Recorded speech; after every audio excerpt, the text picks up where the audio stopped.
அண்மையில் புதுப்பொலிவுடன் திறக்கப்பட்ட கிளிநொச்சி புகையிரத நிலையமே இது. இந்தியாவின் கடனுதவியின் கீழ் சுமார் 600 மில்லியன் ரூபாய் செலவில் நிர்மாணிக்கப்பட்டு கடந்த வருட இறுதியில் இந்த புகையிரத நிலையம் திறந்து வைக்கப்பட்டது. ஆனால் அண்மையில் கட்டப்பட்ட இந்த புகையிரத நிலைய மலசல கூடங்களில் இருந்து வெளியேறும் கழிவு நீர் வீதிகளில் தேங்கி நிற்பதால் சுகாதார பிரச்சினைகளுக்கு முகம் கொடுப்பதாக பயணிகள் தெரிவிக்கின்றனர். இந்த நேரம் காலை வச்சுட்டு சும்மா நின்றா காலுக்குள்ளால கீழே குடைகிற மாதிரி எல்லாம் இருக்கு. ஒரு அன்னைக்கு வாகனத்தை இதில் உணர்ந்துட்டு கொண்டே கழிவு நேரம் கையெல்லாம் ஒரே கடியாம். வாகனங்களை நாங்கள் சின்ன இதில் கொண்டு இதில் விட்டுட்டு போய்க்கே எங்களுக்கு அதில் கொண்டே வீட்டை கொண்டே வாகனத்தை கழுவ போய் சும்மா கையால் கடிக்குது, கைகாலெல்லாம் கடிக்கிற அளவில் இருக்குது. இதனால் கிளிநொச்சி புகையிரத நிலையத்திற்கு வரும் உள்நாட்டு பயணிகள் மாத்திரமன்றி வெளிநாட்டு பயணிகளும் பல அசௌகரியங்களுக்கு முகம் கொடுக்கின்றனர். பிள்ளைகள் அங்கே விளையாடி கொண்டிருக்கு. அந்த குடியிருப்புக்குள்ள அந்த தண்ணி போகிறத காணக்கூடியதாக இருக்குது. அதை விட இதால் பேக்கில் இழுத்து கொண்டு போயினோம். வாகனங்களை கொண்டு வந்து வெளியே இதுக்குள்ள தண்ணியாக அடிச்சுட்டு போய்க்க பக்கத்தில் உள்ள ஆட்களுக்கு படுறது. அபிவிருத்தி பணிகள் மேற்கொள்ளப்படுவது பாராட்டத்தக்கது. ஆயினும் அதிக செலவில் நிர்மாணிக்கப்படும் இவ்வாறான புகையிரத நிலையங்களை பராமரிக்க வேண்டியது உரிய அதிகாரிகளின் பொறுப்பல்லவா? இந்த விடயம் தொடர்பில் சம்பந்தப்பட்ட அதிகாரிகளுக்கு சுட்டிக்காட்டியும் இதுவரை உரிய தீர்வு வழங்கப்படவில்லை என்று மக்கள் குறிப்பிடுகின்றனர்.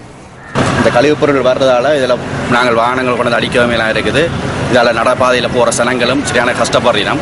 இதை உரிய அதிகாரிகள் கவனத்தில் கொண்டு இதை எங்களை செய்திருமாறு கிளிநொச்சி மாவட்ட மக்கள் சார்பில் நாங்கள் கேட்டுக்கொள்கிறோம். போயிருந்த அதிகாரிகள்கிட்ட இதை நாங்கள் சொன்னாங்க, அதற்கான கவனத்தில் எடுக்கீழ் வந்துடும். ஒப்பந்தக்காரர்களின் தரக்குறைவான நிர்மாணம் மாத்திரமன்றி அதிகாரிகளின் அசமந்த போக்கும் இதன் மூலம் புலனாகிறது. இவ்வாறான சுகாதார சீர்கேடுகள் தொடர்பில் அதிகாரிகள் விரைவில் கவனம் செலுத்த வேண்டும் என்பதே பயணிகளின் எதிர்பார்ப்பாகும். ரயில்வே திணைக்களத்தின் பொது முகாமையாளரே, இது உங்களின் கவனத்திற்கு.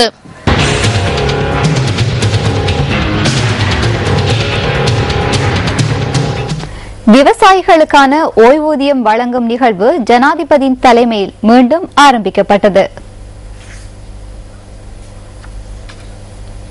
இதற்கான நிகழ்வு இன்று ஹம்பாந்தோட்டை மாகம் ருகுணுபுர சர்வதேச மாநாட்டு மத்திய நிலையத்தில் நடைபெற்றது. இந்த விவசாய நிலங்களை மேலும் அபிவிருத்தி செய்ய வேண்டும் என்பதாலேயே நாங்கள் முரகாந்த கிக்ரி ஓயபட வேரகல உமா ஓயா போன்ற குளங்களை புனர் நிர்மாணம் செய்துள்ளோம். விவசாயத்திற்கு இறங்கியுள்ளோம். அதன் பயனை நீங்கள் பெற்றுக்கொள்ள வேண்டும்.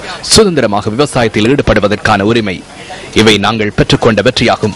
30 ஆண்டுகளுக்கு பின்னர் வடக்கில் விவசாயத்திற்காக அந்த மக்களுக்கு உபகரணங்களை வழங்கியுள்ளோம். எனவே உங்களை பாதுகாக்க நாங்கள் அனைத்து சந்தர்ப்பங்களிலும் கடமைப்பட்டுள்ளோம்.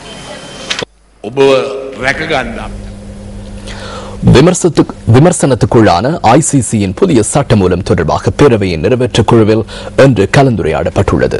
இதுவேளை ICCயின் புதிய நிர்வாக வியூக சட்டமூலத்துக்கு எதிரான எதிர்ப்புகள் வலுவடைந்துள்ளன. அது தொடர்பான பதிவு அடுத்து.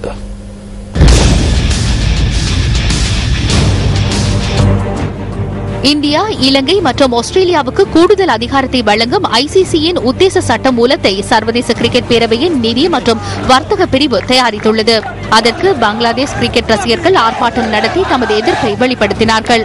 மனித சங்கிலி அமைத்து நடத்தப்பட்ட இந்த ஆர்ப்பாட்டத்தில் 1000க்கும் அதிகமான கிரிக்கெட் ரசிகர்கள் கலந்து கொண்டதாக சர்வதேச தகவல்கள் தெரிவிக்கின்றன.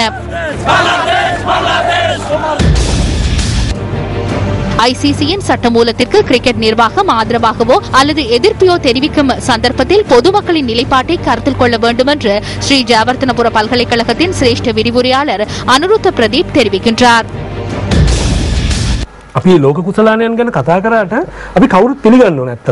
கிரிக்கெட்டை உலக விளையாட்டாக மாற்றுவதுதான் இந்த விளையாட்டில் உள்ள தற்போதைய சவால். நாம் உலகக்கிண்ண தொடர் குறித்து கதைத்தாலும் நாம் சகலரும் ஏற்றுக்கொள்ளும் ஓர் உண்மை உள்ளது. அதுதான் விளையாடும் நாடுகளின் எண்ணிக்கை வரையறுக்கப்பட்டமை. ஆங்கிலம் பேசும் நாடுகள் அல்லது பிரித்தானிய ஆட்சிக்குட்பட்ட சில நாடுகளே கிரிக்கெட் விளையாடுகின்றன. அதற்கு அப்பால் சென்று இந்த விளையாட்டை மேன்மைப்படுத்த வேண்டும்.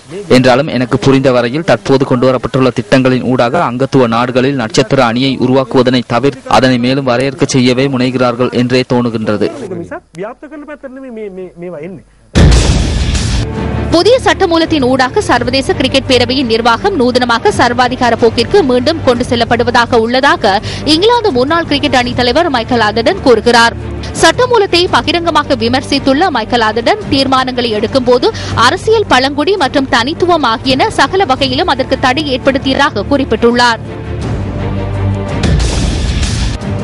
நியூசிலாந்தின் முன்னாள் கிரிக்கெட் அணி தலைவரான மார்டின் குரோவும் ஐசிசியின் சட்டமூலத்திற்கு எதிர்ப்பு தெரிவித்துள்ளார். அந்த நாட்டு கிரிக்கெட் நிர்வாகம் குறித்த சட்டமூலத்தை ஆதரித்துள்ள நிலையில் அவர் அதனை எதிர்த்துள்ளமை குறிப்பிடத்தக்கது.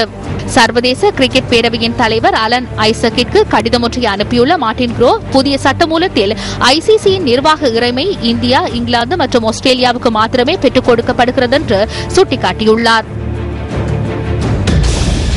ஐசிசியின் புதிய சட்டமூலத்திற்கு நாடு என்ற ரீதியில் எதிர்ப்பு தெரிவிப்பதாக விளையாட்டுத்துறை அமைச்சர் மஹிந்தானந்த அலுத்கமகே கடந்த 20ஆம் தேதி தெரிவித்திருந்தார். நாம் உட்பட மேலும் 7 நாடுகள் இதன் மறுபக்கத்தில் இருக்கின்றன. 3 நாடுகள் இதனை கொண்டு வருகின்றன, அதாவது 7-3. ஆகவே இக்காரணம் கொண்டும் இந்த திட்டம் வெற்றி பெற ஏனைய நாடுகள் இடமளிக்கும் என்று நான் நம்பவில்லை. அதனை வெற்றி பெறச் செய்வது பாரதூரமான பிரச்சனையாகும். விளையாட்டுத்துறை அமைச்சரின் இந்த நிலைப்பாட்டிற்கு எதிராக இலங்கை கிரிக்கெட் நிறுவன அதிகாரிகள் செயற்பட்டுள்ளார்களா? அவ்வாறு செயற்படுவார்களாயின் அதன் மூலம் விளையாட்டுத்துறை அமைச்சரை விட இலங்கை கிரிக்கெட் நிறுவன அதிகாரிகளே அதிகாரம் மிக்கவர்கள் என்ற நிரூபணமாகும்.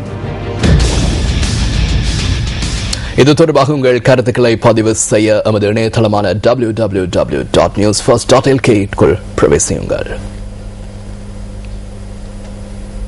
மட்டக்களப்பு பனிச்சையடி கடலில் நீராடச் சென்று காணாமற் போனோரில் 2 இளைஞர்களின் சடலங்கள் இன்று மீட்கப்பட்டுள்ளன. மற்றொரு இளைஞரை தேடும் நடவடிக்கையில் கடற்படையினர் மற்றும் போலீசார் தொடர்ந்து ஈடுபட்டு வருகின்றனர். மட்டக்களப்பு பனிச்சையடி கடலில் நேற்று முன்தினம் மாலை நீராடச் சென்றிருந்த 7 இளைஞர்களில் 3 பேர் கடல் அலையில் அள்ளுண்டு காணாமல் போயிருந்தனர். மட்டக்களப்பு சின்ன ஊரணியைச் சேர்ந்த 19, 20 மற்றும் 23 வயதான இளைஞர்களே இந்த அனர்த்தத்திற்கு உள்ளாகியிருந்தனர். சமாதானம் மற்றும் ஒற்றுமையை வெற்றி கொள்ள இதுவரையில் எம்மால் முடியாமல் போயுள்ளதாக ஐக்கிய தேசிய கட்சியின் பாராளுமன்ற உறுப்பினர் சஜித் பிரேமதாஸ் தெரிவித்தார். வீரகேட்டியவில் இன்று நடைபெற்ற நிகழ்வு ஒன்றில் கலந்து கொண்டு உரையாற்றுகையிலேயே அவர் இதனை தெரிவித்தார். வரகெட்டிக்கல மூழ்கிரிக்கல பிரதேசத்தில் 100 பெண்களுக்கு ஜனசுய நிவாரண கடனுதவி வழங்குவதற்காக இந்த நிகழ்வு இடம்பெற்றது. யுத்தம் வெற்றி கொள்ளப்பட்டதை அடுத்து நாங்கள் மகிழ்ச்சி அடைகின்றோம். ஆனால் யுத்தத்தை வெற்றி கொண்ட போதிலும் சமாதானத்தை வெற்றி கொள்ளவில்லை. அதே போன்று ஒற்றுமையை வெற்றி கொள்வதிலும் நாம் தோல்வி கண்டுள்ளோம். போர்க்குற்றங்கள் தொடர்பாக ஜெனீவாவில் கொண்டுவரப்பட உள்ள தீர்மானத்தை தோல்வியடை செய்ய வேண்டும் என்று தற்போதைய அரசாங்கம் கூறுகிறது. ஆனால் வடமாகாண ஆட்சியாளர்கள் குறித்த தீர்மானத்திற்கு நாங்கள் ஆதரவு வழங்க வேண்டும் என்று கூறுகின்றனர்.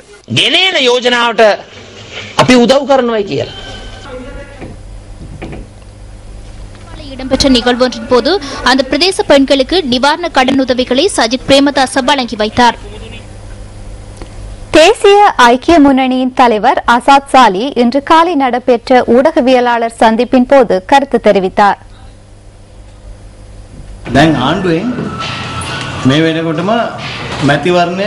தற்போது அரசாங்கம் தேர்தல் நடவடிக்கைகளை ஆரம்பித்திருக்கின்றது. தற்போது பழைய பல்லவியை பாட ஆரம்பித்திருக்கின்றனர். ஜனாதிபதியை மின்சார கதிரைக்கு கொண்டு செல்ல போவதாக செயலாளர் தெரிவிக்கின்றார். யுத்தத்தை நிறைவு செய்த அரசாங்கம் என்றும் எம்மை போன்று யாரும் சேவை செய்யவில்லை என்றும் எம்மை போல் யாரும் சுரண்டவில்லை என்றும் மேலும் திருடுவதற்கு எமக்கு வாக்களியுங்கள் என்றும் கூறுகின்றனர். இதுதான் தற்போதைய புதிய பல்லவி. பிறந்த பிள்ளைகளை விட எடுத்த பிள்ளைகளே அதிகம். 6 பெண் பிள்ளைகள் இன்று தந்தை என்று கூறுகின்றனர். தற்போது அவர்கள் தேர்தலுக்கு வந்திருக்கின்றார்கள். இருந்தவர்களுக்கு இடமில்லை. புதியவர்கள் வரும்போது இருந்தவர்களுக்கு இடமில்லை. தற்போது ஏன் இவர்களை கொண்டு வருகின்றனர்? இவர்களை கொண்டாவது வாக்குகளை பெற வேண்டும் என்பதை நோக்கமாகும். அந்த அளவுக்கு அரசாங்கம் பங்கரோத் அடைந்திருக்கின்றது. தற்போது அனைத்தையும் வெற்றிலை எடுத்துச் செல்கின்றது. මේ මූණවල ටික දාලවත් ඡන්ද ටිකක් ගමු. ආණ්ඩුව ඒ තරම් බංකොලොත් බවට පත් වෙලා තියෙන නාම යෝජනා මණ්ඩලයට